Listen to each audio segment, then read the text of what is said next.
Last case में हमने देखा था कि हमने वोल्टेज को डबल कर दिया था और हमने दो लोड्स को सीरीज़ में लगाया हुआ था और ये दो लोड दोनों इक्वल पावर रेटिंग के थे। जब दो लोड डिफरेंट पावर रेटिंग्स के होंगे तो तब इशू ये आएगा कि ऑल दो हमने वोल्टेज तो डबल कर दिया, लेकिन अगर सपोज करें कि दोनों की पावर डिफरेंट है तो इसका मतलब ये होगा कि दोनों की जो रेजिस्टेंस होगी वो भी डिफरेंट होगी। रेजिस्टेंस डिफरेंट होने की वजह से दोनों के अक्रॉस ड्रॉप डिफरेंट होगा, जिससे एक लोड ज़्यादा पावर ड्रॉ कर रहा होगा और एक लोड कम पावर ड्रॉ कर रहा होगा। इसको हम इस तरह देख सकते हैं कि अगर आप दो बल्ब लें डिफरेंट वाटेज के, तो अगर आप उनको सीरीज़ में लगाते हो तो जिस बल्ब की रेजिस्टेंस ज़्यादा होगी वहाँ पे वोल्टेज ड्रॉप ज़्यादा हो रहा होगा, इसलिए वहाँ पे जो वाटेज होगी वहाँ पे ज़्यादा होगी। अब अगर हम दो लोड्स को इंडिपेंडेंट करना चाहते हैं तो इसका एक तरीका ये है कि हम टू फेज सर्किट इस्तेमाल कर लें। Two phase with neutral circuit के अंदर हम क्या करेंगे कि हमारे पास दो सोर्सेज होंगे और दोनों के फेज डिफरेंट होंगे। यहाँ पे अभी आप देख सकते हैं कि यहाँ पे लिखा हुआ है 120 एंगल 0 और इस केस में भी यही है, लेकिन एक्चुअल में यहाँ पे एक का एंगल 0 है और दूसरे का 180 है। अब ये हम कैसे समझेंगे? अगर हम इन सोर्सेज को गौर से देखें तो यहाँ पे इस सोर्स के यहाँ पे पॉजिटिव है, यहाँ पे नेगेटिव है। सो जो कॉमन टर्मिनल है दोनों सोर्सेज का, उनके कॉमन टर्मिनल के ऊपर एक सोर्स का नेगेटिव आ रहा है, दूसरे सोर्स का पॉजिटिव आ रहा है। इसका मतलब ये हुआ कि अभी भी अगर आप बाकी सर्किट को फॉर टाइमिंग अज्यूम करें कि नहीं है, तो ये जो सर्किट बन रहा है, ये जो दो सोर्सेज के दरमियान अगर आप वोल्टेज नोट करेंगे तो ये आपके पास 240 बनेगी, क्योंकि दोनों एडिटिव पोलैरिटी में कनेक्ट हुए हैं। लेकिन अगर हम इनको फेजेस के लिहाज से चेक करेंगे तो आप देखें कि हमारे पास यहाँ पे पॉजिटिव है, यहाँ पे नेगेटिव है। तो अगर हम इस सोर्स का जो फेज़ है वो ज़ीरो ज्यूम करते हैं तो इसके रिस्पेक्ट से ये अपोजिटली कनेक्ट है, यानी मैग्नीट्यूड सेम है, लेकिन आपका जो यहाँ पे हमने पोलैरिटी बिल्कुल डिफरेंट कनेक्ट की हुई है। तो इसका मतलब है यहाँ पे जो एक्चुअल में वोल्टेज आ रही होगी वो 180 शिफ्ट पे आ रही होगी। तो ये जो आपको ज़ीरो यहाँ पे है ये एक्चुअल में होगा इस ज़ीरो के लिहाज से 180 की फेज शिफ्ट पे होगा। अब यहाँ पे हम देख सकते हैं कि जो हमारे पास ये एक लूप बन रहा है। अब ये न्यूट्रल है और न्यूट्रल को हमने क्या किया, वो ग्राउंड किया हुआ है। इसका मतलब है कि ये जो टर्मिनल होगा ये ज़ीरो पोटेंशियल पे होगा। अब हमारे पास अगर हमने कैलकुलेशंस परफॉर्म करनी है तो हम देख सकते हैं कि हमारा जो ये वाला सोर्स है ये इस लोड के पैरेलल आ रहा है। तो हम क्या कर सकते हैं कि हमें पता है कि यहाँ पे 120 वोल्ट आ रहे होंगे। अगर हमें इस लोड के पावर गिवन है कि ये लोड कितनी पावर ड्रॉ करता है, तो इसके कॉरस्पॉन्डिंग हम यहाँ पे करंट भी निकाल सकते हैं। यहाँ पे भी हम इसी तरह देख सकते हैं। अच्छा, अब यहाँ पे जो 180 लिखा है, अब यहाँ पे भी आप 180 लिख सकते हैं, लेकिन ज़ीरो भी अगर है तो फिर भी आपका जो है वो क्वेश्चन ठीक है। ज़ीरो इस लिहाज से भी ठीक है क्योंकि अगर हम सिर्फ एक लूप को कंसिडर करें तो सिंगल फेज के अंदर ऐसे फेज से कोई चीज़ चेंज नहीं होती। यानी अगर आप सपोज करें कि एक आपके पास थ्री फेज सिस्टम आ रहा है और उसमें से आपने एक फेज उठाया हुआ है, तो उस एक फेज का फेज जो होगा वो मैटर नहीं करेगा, क्योंकि फेज जो होता है वो रिलेटिव होता है। यानी अगर आपका थ्री फेज सिस्टम है तो उसमें ए बी सी रिलेटिव होंगे। यानी अगर आप ए ज़ीरो पे है तो बी उसके रिस्पेक्ट से 120 और सी 240, या सी 120 पे और बी 240 पे हो सकता है। लेकिन जब आपका एक अकेला फेज होगा कि तो उसके लिए क्योंकि रेफरेंस नहीं होगा तो आप उसके लिए फेज ज़ीरो अज्यूम कर सकते हो। तो इसलिए यहाँ पे जो ज़ीरो था वो उस लिहाज से लिखा हुआ था। लेकिन अगर आप सोर्स को इस सोर्स के साथ कंपेयर करेंगे तो तब ये 180 डिग्री की शिफ्ट पे आ गया। तो यहाँ से हमें पता चल गया कि हमारे पास टू फेज सिस्टम बन गया।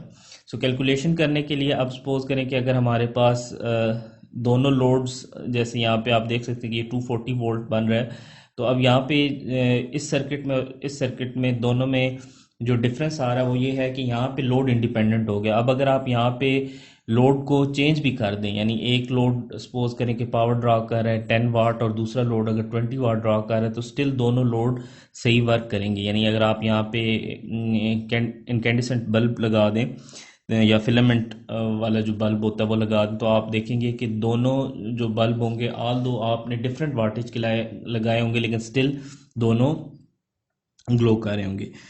अब यहाँ पे ये जो न्यूट्रल करंट ज़ीरो हो रहा है, यहाँ पे न्यूट्रल करंट के ज़ीरो होने की वजह यही है कि आपके पास ये सिस्टम बैलेंस्ड बन गया है। बैलेंस इस तरह से हुआ है कि आपने लोड दोनों सेम लगाए हैं और दोनों लोड्स 180 की शिफ्ट में हैं।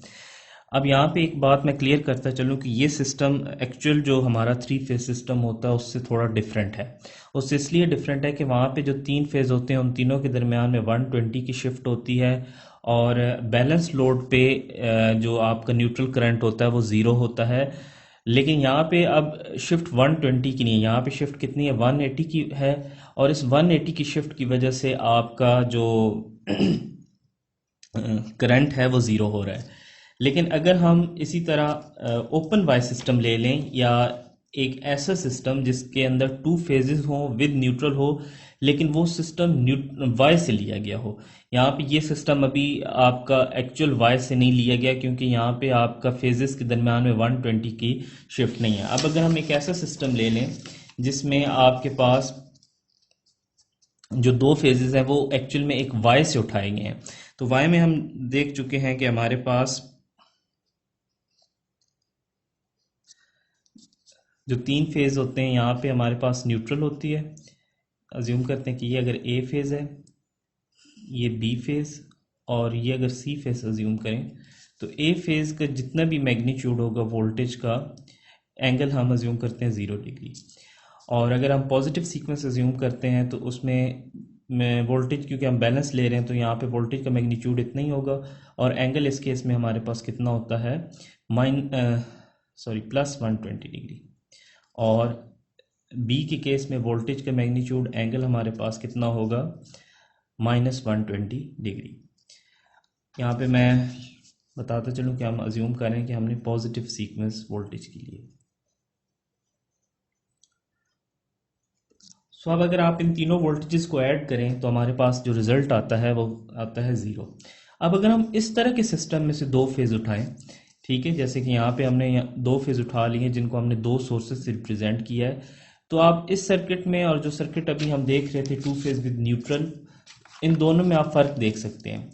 इसमें आप देख सकते हैं कि 2 फेज विद न्यूट्रल में आपने जो 2 सोर्स यूज़ किए हैं, या दो जो फेज़ यूज़ किए हैं, इन दोनों के दरमियान में 180 का फेज़ शिफ्ट है।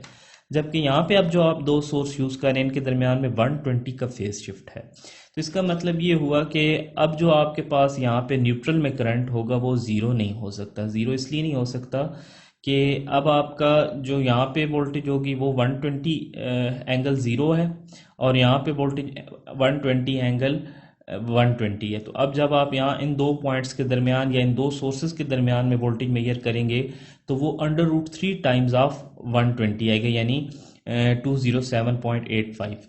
एक और डिफरेंस आप ये देख सकते हैं कि वहाँ पे 180 का शिफ्ट डालने के लिए, इस सर्किट के अंदर 180 का फेज शिफ्ट डालने के लिए हमने सोर्सेज की पोलैरिटी बिल्कुल चेंज कर दी थी, यानी दोनों की जो 2 डिफरेंट पोलैरिटीज़ को कॉमन कर दिया था, और एक पॉजिटिव पोलैरिटी से हम फेज़ निकाल रहे थे और दूसरे के नेगेटिव पोलैरिटी वाले टर्मिनल से फेज़ निकाल रहे थे।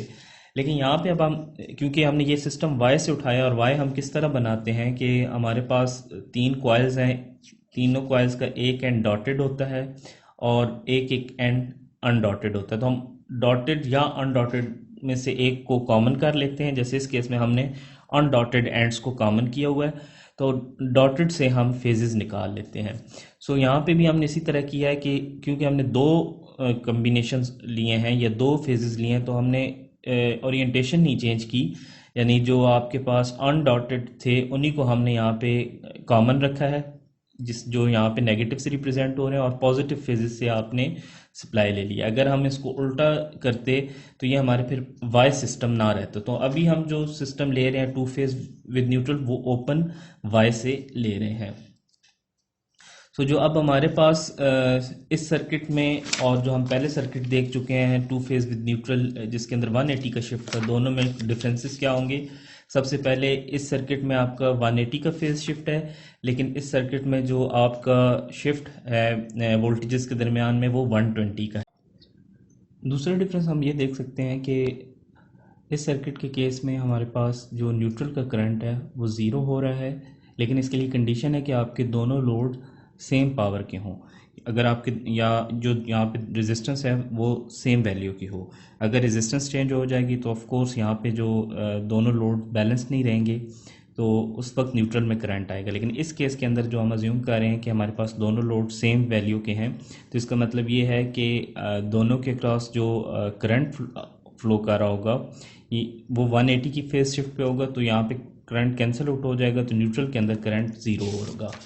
जबकि इस केस के अंदर ऐसा नहीं होगा। इस केस के अंदर क्योंकि दोनों जो लोड्स हैं इनके अक्रॉस जो करंट फ्लो कर रहा होगा वो वोल्टेज के इन फेज़ होगा, यानी दोनों, अगर ये इस करंट का फेज़र ज़ीरो है तो इस करंट का जो इस लूप में फ्लो कर रहा होगा उसका फेज़र होगा 120। तो इसका मतलब ये हुआ कि आप अगर उन दोनों करंट्स को आप ऐड करेंगे तो उनका जो फेज़र सम होगा वो ज़ीरो नहीं होगा, तो न्यूट्रल में कुछ ना कुछ करंट होगा। टू फेज़ विद न्यूट्रल में हम ये देख सकते हैं कि हमारा ये प्रैक्टिकल सर्किट कैसे बनता है, कि जिस तरह हम अभी तक जो ट्रांसफार्मर्स अज्यूम करते आ रहे हैं उसमें हमने देखा था कि हमारे पास ट्रांसफार्मर के अंदर दो सेकेंडरीज होती थी। यानी हम कुछ इस तरह की कन्फिग्रेशन पढ़ते रहे कि अगर हमारे पास ये प्राइमरी है तो सेकेंडरी पे हमारे पास दो वाइंडिंग्स होती थी, और इन वाइंडिंग्स को हम सीरीज़ और पैरेलल दोनों में जोड़ सकते हैं। तो अगर सपोज़ करें कि ये दोनों डॉटेड एंड्स हैं तो इनको हम सीरीज़ में इस तरह कनेक्ट करेंगे, और एक वाइंडिंग अगर 120 वोल्ट रेटिंग की है तो हमारे पास जो, अगर मैं इस टर्मिनल को ग्राउंड कर दूं तो यहाँ पे हमारे पास पोलैरिटी, क्योंकि ये ग्राउंड हमने कर दिया है तो ये रेफरेंस वोल्टेज बन गई है, तो यहाँ पे प्लस माइनस, और क्योंकि इसका डॉट ऊपर कनेक्टेड था तो इसका मतलब है डॉटेड एंड को प्लस लिया तो प्लस माइनस, तो यहाँ पे हमारे पास ओवरऑल वोल्टेज 240 बन जाएगी, क्योंकि यहाँ पे एडिटिव पोलैरिटी हो रही है। और यहाँ पे हमारे पास जो दो फेजेस निकल रहे हैं ये हमारे पास 120 होगा। अब यहाँ पे जो हम चीज़ एक और देख सकते हैं कि हमने लैब के अंदर सेंटर टेप ट्रांसफार्मर इस्तेमाल किया है, उसकी कॉन्फ़िगरेशन इसी तरह से ही होती है। जबकि जो हमारा ये वाला सर्किट होगा टू फेज़ विद न्यूट्रल, ये हमारा बेसिकली एक थ्री फेज़ सिस्टम से डिराइव किया गया है, जिसके अंदर हमारे पास फेज़ शिफ्ट कितनी थी 120, और हमने सिर्फ इसमें से एक फेज़ को हटा दिया है, बाकी दो फेजेस और न्यूट्रल लिए हैं, जिससे इन दोनों के दरमियान में फेज़ शिफ्ट 120 की मेंटेन रहेगी।